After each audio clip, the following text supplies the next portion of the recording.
Hello my champions, कैसे हैं आप सब भाई। आई होप आप सब बहुत अच्छे होंगे। तो गाइज, काफ़ी दिनों से मोस्ट अवेटेड यानी सबसे ज़्यादा इंतज़ार जिस बात का था कि बीपीएससी कब बिहार शिक्षक भर्ती का सिलेबस तय करेगा। पहले आता है कि भाई वैकेंसी, बहुत बड़ी वैकेंसी आती है, आने वाली है, सब एकदम एक्साइटेड हैं। देन फिर आता है कि भाई बीपीएससी कराएगा। थोड़ा सा लगा कि यार बीपीएससी कराएगा तो अब क्योंकि आयोग का एक छवि है कि बीपीएससी पब्लिक सर्विस कमीशन के जो हायर लेवल के एग्जाम से वो करवाते हैं, तो बच्चों को थोड़ा लगा कहीं ऐसा तो नहीं कि ये एग्जाम भी एकदम धांसू बना दिया जाए उसी लेवल का, मतलब हमको अब बीपीएससी क्वालिफाई करना पड़ेगा एग्जाम टीचर बनने के लिए। तो फिलहाल उस सबसे दरकिनार थोड़ा सा वेट रहा, इंतजार रहा कि भाई ये सिलेबस कब देंगे। तो सिलेबस फाइनली डिसाइड कर दिया गया है, और सिलेबस में जो भूमिका है अलग अलग सब्जेक्ट की वो बहुत ही इंपॉर्टेंट और बहुत ही बिल्कुल अलग चेंज है। मतलब ये है कि जैसा एक्सपेक्टेड था कि अभी तक जो भी टीचिंग के एग्जाम्स होते थे वहां पे बाकी सब्जेक्ट, सीडीपी जैसे सब्जेक्ट, जो चाइल्ड साइकोलॉजी, चाइल्ड पेडागोजी की बात करते थे, जहां पर ये माना जाता है कि जब किसी बच्चे को आप पढ़ाने जाते हो, टीच करते हो, तो उसके उसकी जो एक साइकोलॉजी है वो आपको पता होना चाहिए, टीचर को पता होना चाहिए, जिससे कि वो अच्छे से डील कर सके बच्चों को। तो बिहार शिक्षक भर्ती में इस चीज को थोड़ा सा किनारे कर दिया गया है, जीएस को बेस कर दिया गया है, प्रारंभिक मैथ कुछ जगह है, और हिंदी और इंग्लिश को रखा गया है, बाकी कुछ लैंग्वेज और है। तो आज हम लोग जो बात करने वाले हैं बेसिकली हिंदी की, जो डिटेल्ड सिलेबस है हिंदी का, क्या क्या टॉपिक कौन कौन से हमें पढ़ने हैं, साहित्य है नहीं है, ग्रामर है कि नहीं है, काव्य है कि नहीं है, तो इन सब पर थोड़ा सा मैं बात करूंगा, क्योंकि बड़ी संशय को लेकर यहाँ पे क्लियर नहीं किया है सिलेबस में, काफी संशय है, तो इस बात पे बात करूंगा मैं इसमें। लेकिन उसके पहले जरा हम लोग देख लें, एक बार एक नजर डाल दें कि सिलेबस आखिर है क्या, देन उसके बाद फिर हम लोग इस पर बात करेंगे। तो ये है आपका सिलेबस जो इन्होंने दिया हुआ है आपके सामने, ये आई थिंक दिखाई दे रहा होगा। ठीक है, इसमें जो चीजें हैं उसको जरा मेंशन करता हूं मैं कि क्या क्या चीजें हैं जिन पर हमें बात करनी है, जिनको हम थोड़ा सा ध्यान से समझेंगे। तो उसमें कुछ बातें हैं, जरा देखते हैं।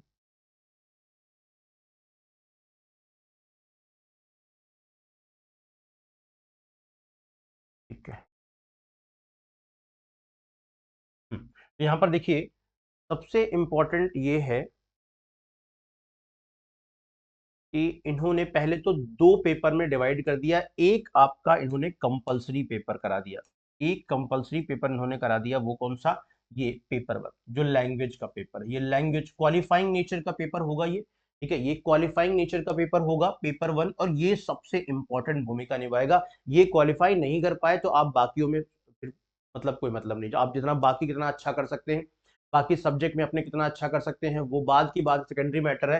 फर्स्ट वन इसकी, ये आपको लैंग्वेज क्वालिफाई करना पड़ेगा, और लैंग्वेज में दो लैंग्वेज मिनिमम। एक तो इंग्लिश आपकी कंपलसरी है, इंग्लिश में तो 100% में कोई ऑप्शन भी नहीं दिया इन्होंने, सीधे सीधे कहा कि 25 क्वेश्चन तो इंग्लिश के आने ही आने हैं, इसमें कोई भी इफ एंड बट नहीं है। एंड देन दूसरा पार्ट टू जो इन्होंने कहा वो 75 यानी 75 नंबर की, यहाँ पे 75 नंबर के क्वेश्चन दिए हैं, और उसमें इन्होंने कहा है पार्ट टू जो हमारा 75 नंबर का है, उसमें इन्होंने ऑप्शन दिया है क्या, यहाँ पे Hindi language, Urdu language and Bengali language यहाँ पर दिया है। तो इन तीनों में से कोई एक आप चुन सकते हैं। तो बेसिकली मुझे लगता है कि अगर यूपी बिहार के जो लोग हैं वो सब हिंदी लैंग्वेज ही चुनना प्रेफर करेंगे ज्यादातर, तो हिंदी को यहाँ पे बेस बना दिया गया है। और तीसरी एक बात और कहा है कि इस पेपर में 30% आपको मार्क्स लाने जरूरी हैं, तभी आप क्वालिफाई कर पाओगे, दोनों को मिला के, इंग्लिश और इन सबको मिला के। ठीक है, तो इसलिए थोड़ा सा ध्यान देना पड़ेगा इस पर, तो अच्छा से करना पड़ेगा। 75 नंबर की हिंदी आ रही मीन्स एक अच्छा वेटेज है, और 30% मार्क्स अगर लाने हैं हमें इन दोनों में से, तो आराम से हम कर सकते हैं। इंग्लिश के कुछ क्वेश्चन है और कुछ हिंदी के बेहतर तरीके से पढ़ेंगे। इसके अलावा अगर हम बात करें यहाँ पे कुछ चीज़ों के बारे में, जो और क्या क्या चीज़ें हैं, तो वो ये है कि इन्होंने सेकेंड पेपर को बेस बनाया जीएस का टोटल। ठीक है, जनरल स्टडीज के 150 क्वेश्चन से 2 घंटे, 150 यहाँ पे प्राइमरी स्कूल टीचर्स के लिए, फॉर प्राइमरी स्कूल टीचर्स। अब यहाँ पर क्या है, तीन कैटेगराइज कर दिया है, मतलब कि प्राइमरी, क्योंकि ये तो पहला वाला पेपर सबके लिए कंपलसरी है, वो आप प्राइमरी में दे रहे हो, अपर प्राइमरी हो, माध्यमिक हो, उच्च माध्यमिक हो, कोई भी हो, सब के लिए इंपॉर्टेंट है। फिर अगली कैटेगरी जो बनाई इन्होंने प्राइमरी लेवल के लिए, वही सेम जनरल स्टडीज का पेपर होगा, 150 नंबर का, 2 घंटे का, और 150 क्वेश्चन होंगे। यहाँ पर आपसे पूछा क्या, the question of general studies will be related to syllabus of primary school but it's a standard according to the prescribed minimum qualification. Candidate ने फॉर्म भरने से समय जो बताया होगा कि हम ग्रेजुएशन, हमारी जो जो मिनिमम अर्हता है हमारी ना, जैसे जो क्वालिफिकेशन, मिनिमम क्वालिफिकेशन जो आपने प्रेस्क्राइब करी होगी उसके अकॉर्डिंग, हालांकि सिलेबस जो होगा प्राइमरी स्कूल वाला होगा, लेकिन क्वेश्चंस का लेवल जो होगा वो आपकी अर्हता के अकॉर्डिंग होगा, आपने जो डिस्क्राइब किया होगा, प्रेस्क्राइब किया होगा क्वालिफिकेशन, उसके अकॉर्डिंग होगा। मान लो आपने स्नातक किया है, ग्रेजुएशन किया है, तो वहां पे क्वेश्चन का लेवल देखने को मिलेगा। एंड देन देखो और क्या चीजें हैं, और जरा समझते हैं यहाँ पे। सेकेंड पेपर की बात करें, जो माध्यमिक वाला पेपर है हमारा, माध्यमिक वाले पेपर में भी यही चीजें हैं। अच्छा, यहाँ पर एक चीज देखना, जो हिंदी का वेटेज है, एक तो आपका जनरल लैंग्वेज में हो ही गया। अब अगला, चूंकि माध्यमिक और उच्च माध्यमिक में इन्होंने सब्जेक्टिव रखा है, जैसे यहाँ पे देखो सब्जेक्ट है, सब्जेक्टिव एंड जनरल स्टडीज, तो यहाँ पे दो पार्ट पेपर है। दो पार्ट में कौन कौन सा है, एक तो 150 नंबर का 200 ये पूरा पेपर है, जिसमें 100 नंबर तो आपके देखो पार्ट वन में 100 नंबर क्वेश्चन होगा, और पार्ट टू में 50 नंबर के क्वेश्चन, मतलब 50 क्वेश्चन होंगे, और पार्ट वन में 100। अब ये कैसे होगा, फॉर सेकेंडरी यानी माध्यमिक वाले बात कर रहा है, ये माध्यमिक के लिए लिखा है कि it consist to parts, part one and part two. अच्छा, part one is subject paper, मानी कि 100 नंबर का तो आपका सब्जेक्ट का पेपर आने वाला है। अब सब्जेक्ट कौन कौन सा हो सकता है, सब्जेक्ट हो सकता है Hindi, Bengali, Urdu, Maithili, Sanskrit, Bhojpuri, Arabic, Persian, English, science, mathematics and social science. इनमें से जिस सब्जेक्ट के आप टीचर बनना चाहते हैं उसके आपको पढ़ना पड़ेगा, 100 नंबर के देने पड़ेंगे। अगर आप हिंदी के टीचर बनना चाहते हैं तो आपको हिंदी पढ़ना पड़ेगा, यानी आपका पहला पेपर, जो पहला वाला फर्स्ट पेपर है, वो यहीं से क्वालिफाई हो रहा है, ध्यान रखिएगा।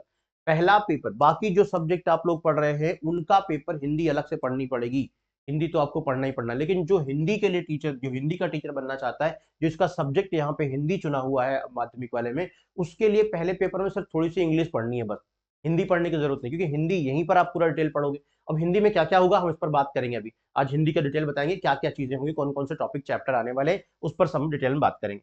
तो ये हम सिर्फ इतना ही, ज्यादा मार्क नहीं करेंगे, बस इतना ही हम आपको बताएंगे यहाँ पे। एक चीज ये हो गई। एंड देन देखो सेकेंड, अब बात करते हैं थर्ड की, क्योंकि बहुत बेसिक आप ऑलरेडी बताया जा चुका है बहुत जगह, और सारे चीजें कंफर्म हैं आपको, लेकिन अभी जो इंपॉर्टेंट बातें हैं वो मैं सोच रहा हूँ कि आप तक पहुंचाऊं मैं। जैसे एक यहाँ पे ये देखो, ये उच्च माध्यमिक का हमारा जो सिलेबस है, उच्च माध्यमिक में भी सेम इन्होंने रखा है, वही दो पार्ट में पेपर करवाएंगे, 100 नंबर का सब्जेक्ट होगा, 50 नंबर। अच्छा, जीएस वाले पोर्शन को जरा देख लिया जाए, यहाँ पे जीएस वाला जो पोर्शन है, क्योंकि हमने सब्जेक्ट देखा, यहाँ पे सब्जेक्ट पार्ट टू का जो जीएस का पोर्शन है उसको भी देख लो। यहाँ पे पार्ट टू जनरल स्टडी में जो जीके का पूरा कंप्लीट होता है, जिसमें जनरल अवेयरनेस भी होगा, साइंस भी होगा, इंडियन नेशनल मूवमेंट होंगे, ज्योग्राफी है ना, तो जो क्वेश्चन ऑफ जनरल स्टडीज, मतलब जिनका जो क्वालिफाई लेवल है वो आपका क्वालिफिकेशन के अकॉर्डिंग होगा, मतलब ये मान के चलो कि जो एग्जाम्स, प्रॉपर एग्जाम्स होते हैं उनके लेवल का पूरा जीएस का पेपर होगा, 50 नंबर के क्वेश्चन आएंगे, 50 क्वेश्चन। तो आपको जीएस भी पढ़ना है प्रॉपर, यानी वनडे एग्जाम की तैयारी करनी है, ऐसा नहीं कि आपने सिर्फ सब्जेक्ट पढ़ के छोड़ दिया, वो भी प्रॉपर करना। सेम प्रोसेस यहाँ भी इन्होंने दिया है, जो आपको उच्च माध्यमिक में है, सेम 150 नंबर का सब्जेक्ट, 50 नंबर का, और सब्जेक्ट फिर से वही any one, Hindi, Urdu, English, Sanskrit, Bengali, Maithili, Magahi भी है, यहाँ पे अरबिक भी है, पर्शियन भी है, भोजपुरी है, पाली प्राकृत भी है। यहाँ थोड़े से लैंग्वेज का जो बार है वो बढ़ा हुआ है ना, physics, chemistry, botany, geology, history, political science, graphic, economy, sociology, मतलब कई सारे सब्जेक्ट हैं, इनमें से आप कोई भी चूज करते हो। तो फिर अगेन मैं कहूंगा कि अगर आपको हिंदी चुनना है, सपोज करो कि आपने माध्यमिक का ये अगर डाल दिया, या फिर उच्च माध्यमिक का डाला और सब्जेक्ट हिंदी चुनना है, तो आपको अलग से सिर्फ जीएस और इंग्लिश पढ़ना है। क्या पढ़ना है? जीएस और इंग्लिश सिर्फ 25 नंबर की आनी है, उसमें भी क्वालिफाइंग नेचर है, तो आप अगर थोड़े से क्वेश्चन कर लोगे तो काम हो जाएगा। हिंदी आपका बेस हो जाएगा, हिंदी आपको कुछ पढ़ना ही नहीं, सिर्फ जीएस, सिर्फ दो सब्जेक्ट पढ़ने, कौन कौन से, एक हिंदी, दूसरा जीएस। जीएस में हालांकि आपको साइंस भी है, बाकी हिस्ट्री भी है, हिस्ट्री का मूवमेंट वाला पार्ट जो है वो भी दिया है इन्होंने प्रॉपर तरीके से ना, करंट अफेयर भी है, तो ये सब चीजें हैं। मतलब मैं ये कह रहा हूँ, सिर्फ कहने की बात बता रहा हूँ कि अगर आपने किसी और सब्जेक्ट को तैयार कर लिया तो आपको क्या क्या पढ़ना पड़ेगा। सपोज किया कि आपने जो है ले लिया प्राकृत या मैथमेटिक्स ले लिया, मैथ के आप टीचर बनना चाहते हैं, तो आपको मैथ तो पढ़नी ही पड़ेगी, अच्छे लेवल की मैथ पढ़नी पड़ेगी, साथ में आपको हिंदी पढ़नी पड़ेगी, इंग्लिश पढ़नी पड़ेगी, और जीएस का पूरा पार्ट, यानी कि हिस्ट्री और नेशनल मूवमेंट जो वाला पार्ट है वो, एंड देन साइंस पढ़नी पड़ेगी, एंड देन फिर उसके बाद करंट अफेयर पढ़ना पड़ेगा, और वो जीएस का पूरा पार्ट जो है, जीके जीएस का, वो पढ़ना पड़ेगा। लेकिन अगर आप हिंदी लेते हो, अगर आप हिंदी के शिक्षक बनना चाहते हो, तो क्या पढ़ना है? जीएस पढ़ना पड़ेगा, हिंदी पढ़ना पड़ेगा, हिंदी तो आपका सब्जेक्ट है, वो तो पढ़ना ही पढ़ना है, उसमें आप परिपक्व हो, और थोड़ा सा, थोड़ी सी इतू से इंग्लिश पढ़नी पड़ेगी, हो गया काम खत्म, बस बन गया टीचर। तो आपका एफर्ट मुझे लगता है कि शायद हिंदी वाले के साथ कम हो जाएगा। पहले पेपर की तो आपको टेंशन नहीं लेना है, सिर्फ आप अपना सब्जेक्ट निकाल लो और जीएस निकाल लो, डन, खत्म काम। तो ये फायदा है मुझे जहां तक इसमें दिखा इस पूरे पेपर में। तो ये आपका सिलेबस है। अभी थोड़ा सा हम लोग चलेंगे इसी का कुछ, अच्छा हाँ, एक पॉइंट यहाँ पे बहुत सारी चीजें हैं, माइनस मार्किंग के लिए इन्होंने दिया है, लेकिन माइनस मार्किंग का कंफर्म नहीं है कि माइनस मार्किंग कितना होगा। इन्होंने कह तो दिया कि माइनस मार्किंग होगी, marks will be deducted, but कितने पेनाल्टी होगी उसको इन्होंने बताया ही नहीं है कि कितना नंबर की पेनाल्टी होगी। तो इन सब पे, और बाकी क्वालिफाइंग के लिए इन्होंने कुछ चीजें बताई यहाँ पे, देखो इंपॉर्टेंट है कि कार्मिक एवं प्रशासनिक सुधार विभाग बिहार के संकल्प संख्या दिनांक। अब थोड़ा सा हम इस पर बात कर लेते हैं अपने सिलेबस में, क्योंकि हमारा जो उद्देश्य है आपके साथ जुड़ने का वो यही है कि हम लोग कैसे बात करेंगे।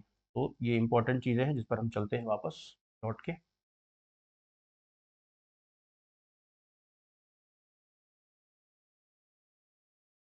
क्योंकि हिंदी का जो डिटेल्ड सिलेबस होने वाला है वो क्या होगा वो जरा हम लोग देख लेते हैं एक बार। अब हिंदी का जो डिटेल्ड सिलेबस होगा उसकी बात करें हम थोड़ा सा,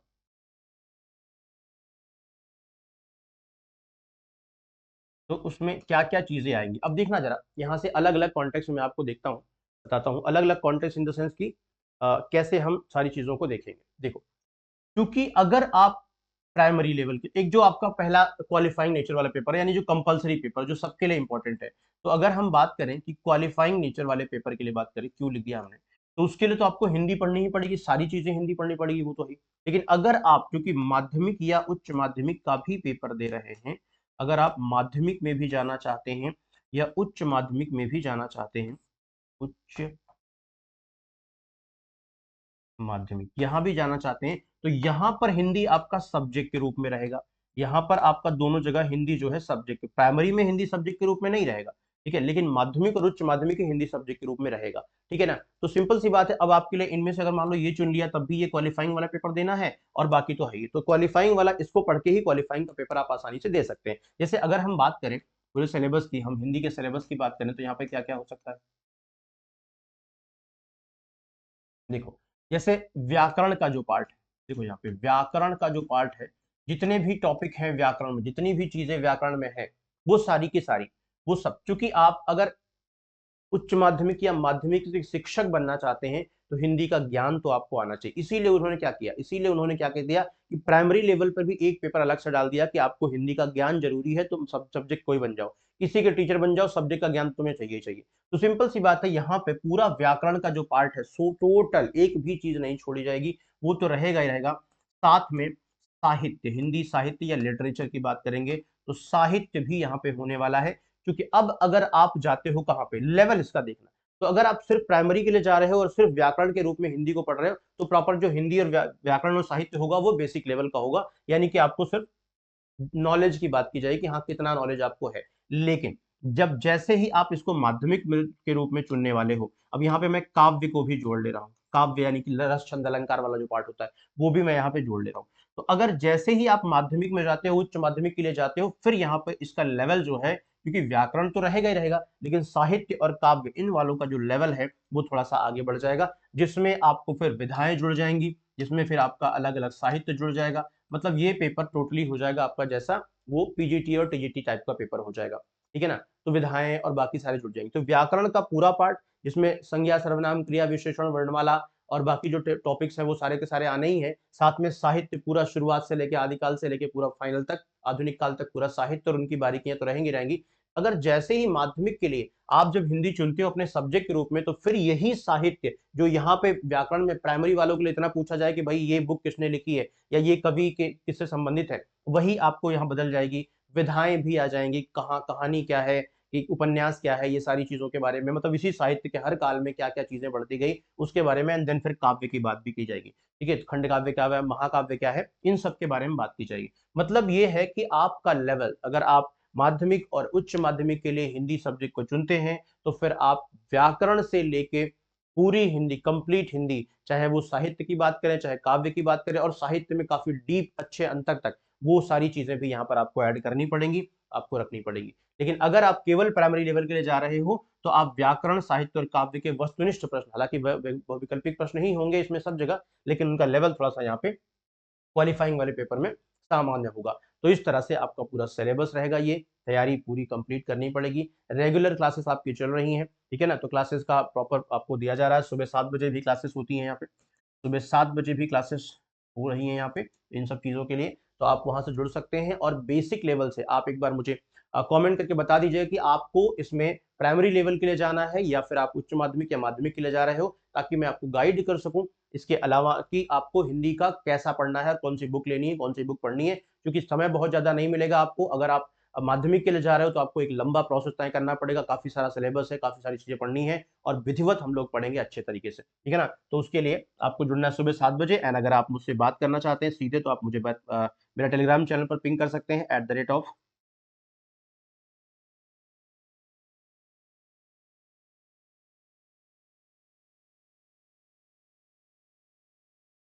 अविरल सर, अविरल सर टेक्स्ट बुक। इसको थोड़ा सा उधर लिखना पड़ेगा हमें क्योंकि यहाँ पे लिखे नहीं है।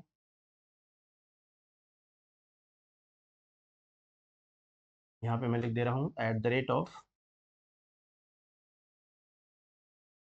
अविरल सर टेक्स्ट बुक, बिना स्पेस के आप लिखिएगा, ठीक है। टेलीग्राम पे जाके आप सर्च बॉक्स में बिना स्पेस के लिखिएगा अविरल सर टेक्स्ट बुक और मुझे टैग करके वहाँ पे कमेंट कर दीजिएगा, मुझे बता दीजिएगा कि आपको क्या किस में जाना है, बिहार वाले में, मतलब प्राइमरी लेवल पे जाना है, उच्च माध्यमिक में जाना है, माध्यमिक में जाना है, ताकि मैं वहाँ पे आपको गाइड कर सकूँ कि इसके लिए क्या क्या पढ़ना है, कैसे पढ़ना है और कौन सी बुक लेके पढ़ना है, शुरुआत कैसे करेंगे, ठीक है। क्लासेस कब से आपको मिलनी शुरू हो जाएंगी, ये सारी चीजें आप सीधे ही मुझे पिंग कर सकते हैं। अगर आपको यहाँ पे मैसेज, चूंकि ये चैनल है तो अगर आपको यहाँ मैसेज की सुविधा ना मिल रही हो तो आप सीधे मुझे पिंग कर सकते हैं अवेरल अवी पर। तो यहाँ भी आप मुझे सीधे पिंग कर सकते हैं, क्वेश्चन पूछ सकते हैं, ठीक है ना। मिलते हैं आपसे फिर से एक नए सेशन के साथ, पूरी ऊर्जा के साथ तैयारी करेंगे, बढ़िया से मेहनत करेंगे हम लोग मिलकर और सारी चीज़ों को बेहतर करेंगे। Okay, thank you so much, bye bye, जय हिंद, जय भारत।